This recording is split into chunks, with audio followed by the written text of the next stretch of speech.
Assalamualaikum warahmatullahi wabarakatuh. Waalaikumsalam warahmatullahi wabarakatuh. Selamat siang semuanya. Saya Apa kabar hari ini? Alhamdulillah. Baik. Sebelum memulai pembelajaran, kita berdoa terlebih dahulu supaya apa yang kita pelajari hari ini bisa bermanfaat untuk kita semua. Berdoa dimulai. Berdoa selesai. Sebelumnya Ibu presensi dulu ya. Oke Bu. Aditya Raihan, Alia, Asa, Bramasta, Dewa. Oke, coba lihat ada gambar apa itu? Sampah. Sampah. Nah, di lingkungan sekitar kalian banyak sampah nggak? Banyak. Banyak sampah jenis apa? Plastik. Di Indonesia itu meningkati peringkat kedua sampah terbanyak berapa juta manusia. Jadi sampah yang dihasilkan per hari juga pasti untuk mengatasi permasalahan lingkungan itu termasuk sampah itu merupakan prinsip dari kimia hijau. Ya, kalian bisa menjelaskan konsep kimia hijau sebagai salah satu penerapan konsep kimia secara benar. Kemudian yang kedua, kalian bisa mengidentifikasi konsep kimia hijau dan penerapannya untuk mengatasi permasalahan lingkungan dan tempat yang ada di sekitar kita. Apakah yang dimaksud kimia hijau? Kalian kalau dengar kata kimia hijau pikirannya apa? Reboisasi. Selain itu, tumbuhan apa lagi? Daun. Coba tanam. Apa lagi? Daun. Dan salah satu pendekatan dalam kimia untuk mencegah dan mengatasi masalah pencemaran lingkungan, baik dari segi bahannya, kemudian dari tahapan reaksinya. Kan di kimia ada reaksi produk kimia yang dihasilkan, bisa itu beracun atau enggak, berapa? Yang pertama, pengelolaan limbah. Misal, limbah plastik kita menerapkan prinsip kimia hijau, gimana supaya limbah plastik ini juga mencemari lingkungan? Diapain? Daur ulang. Oke. Selain itu, tahu nggak? Untuk mengurangi sampah plastik. Enggak. Ini misal kalian pergi ke Indomaret kan, sekarang plastiknya bayar nggak? Iya. Mendingan pakai apa? Tote bag atau goodie bag, biar nggak usah bayar. Kan kalian memang juga plastik dari ampas tanaman jagung, tahu nggak? Nah itu tuh bisa dimanfaatkan buat kita jadi plastik. Kalau kalian pernah lihat styrofoam, bentuknya kayak styrofoam, tapi yang warna coklat, pernah lihat nggak? Kan biasanya warna merah gitu. Iya, mirip kardus, cuma bukan kardus dan teksturnya juga beda. Nah itu dari tumbuhan gitu. Jadi karena sampah-sampah tumbuhan itu kan sampah-sampah organik. Nah itu bisa dimanfaatkan buat bikin apa ya? Menggantikan plastik. Kalian tahu nggak negara kincir angin negara apa? Negara kincir angin. Banyak kincir anginnya. Betul, banyak kincir anginnya. Kalian tahu nggak di Belanda itu kincir anginnya lebih dari 1.200. Nah, buat apa? Buat apa sih kincir angin di Belanda? Jadi di Belanda ini rawan banjir. Jadi permukaannya ini lebih rendah dibanding permukaan air laut kincir angin. Itu kan manfaatkan angin untuk menggerak kincirnya itu terjun ke generator. Generatornya ini memompa air yang ada di permukaan pindah ke sungai. Jadi kalau ada banjir, kincirnya ini berfungsi untuk pindahin airnya ke sungai. Itu makanya kenapa di Belanda itu banyak kincir angin karena di sana rawan banjir. Jadi butuh sesuatu yang bisa memindahkan air banjir ini ke sungai. Itu ya, paham? Ya, Ibu sampaikan kalau degradasi itu kan artinya udah terurai.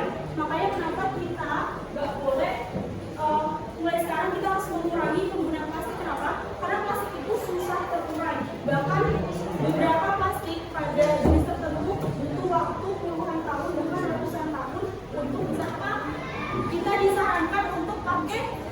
kendaraan umum dibanding kendaraan pribadi. Kalau misal kalian pergi jaraknya dekat, mending jalan kaki naik motor.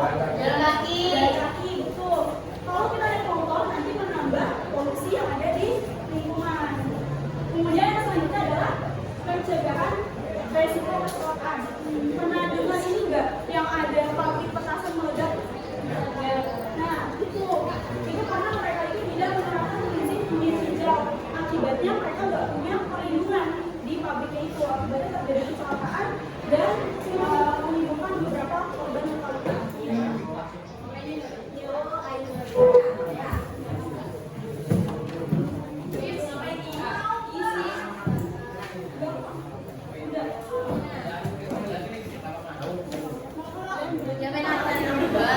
Nah ya udah polusi udara. Kan nanti tinggal siapin lagi. Ya nggak bisa. Ya kan mau sampai ke awan kan. Oh iya. Nanti pakai jalan panas. Nah iya ada. Pakai cacing itu yang itu maksudnya pernah ada cacing namanya apa pokoknya dia tuh iya dia bisa ngeluarin selapun sama plastik itu tapi aku nggak tahu nama cacingnya apa.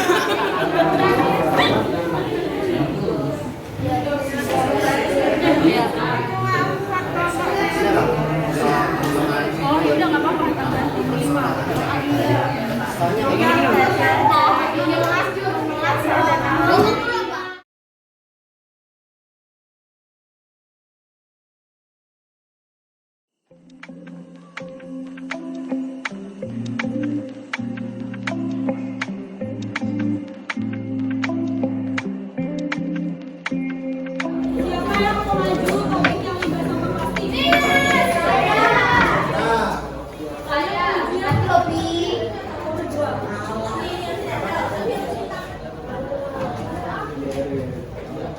Siapa yang mau maju topik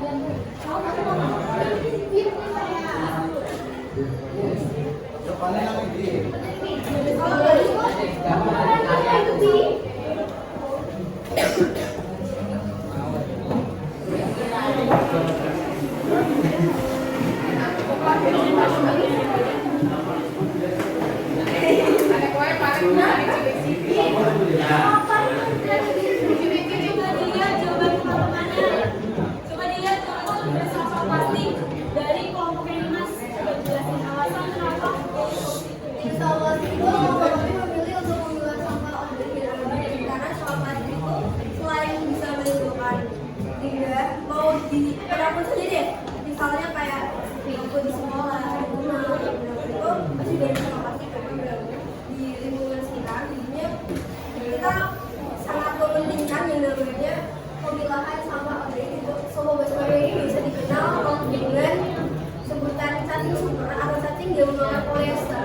Polyester beda juga dengan styrofoam yang karena dia tetap bisa hidup walaupun dia menggunakan sampah plastik ataupun polyester. Jadinya kita memilih untuk menggunakan cacing itu.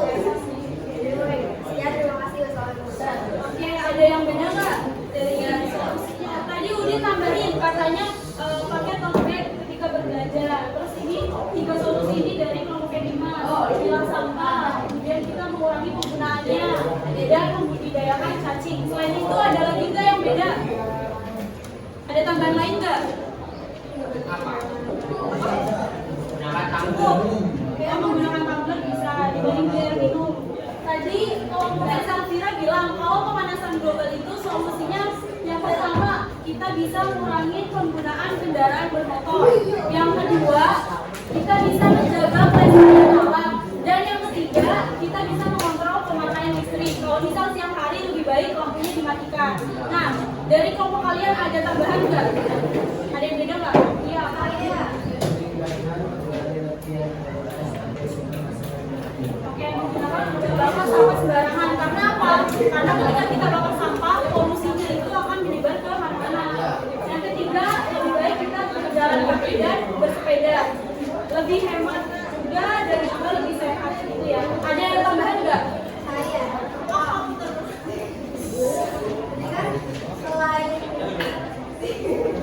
Jadi kan selain mengurangi penggunaan kendaraan pribadi dan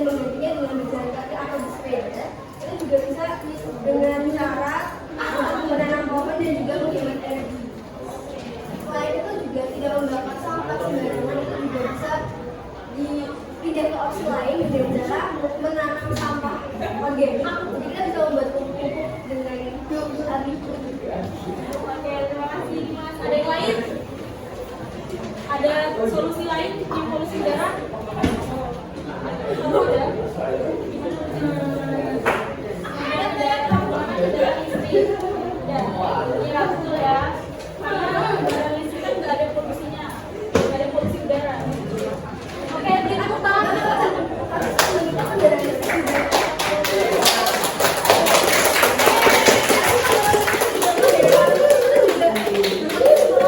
Setelah kita udah belajar tentang dunia hijau, kira-kira ada manfaatnya nggak buat kehidupan kita sehari-hari? Banyak apa aja? Mengurangi polusi, kemudian menghijaukan bumi. Ada lagi? Mengurangi plastik. Apa lagi? Ganti opsi penggunaan sampah plastik. Ada lagi? Udah cukup ya. Nah, ternyata kita mempelajari kimia hijau itu ada banyak manfaatnya supaya kita tuh biar lebih aware, lebih sadar terhadap lingkungan. Ternyata kita hidup di bumi ini, bumi juga perlu dirawat, begitu ya. Nah, sampai sini ada yang mau ditanyakan? Sudah jelas? Oke, baik. Untuk pertemuan aku mempelajari materi mengenai reaksi kimia, sama reaksi kimia. Jadi bisa dibaca-baca dulu di buku rumah tentang reaksi kimia. Jadi pas kalau udah pembelajaran bisa mengikuti dengan baik. Mungkin cukup sekian pembelajaran hari ini. Kurang lebihnya mohon maaf. Wassalamualaikum warahmatullahi wabarakatuh. Sampai jumpa di lain hari untuk kita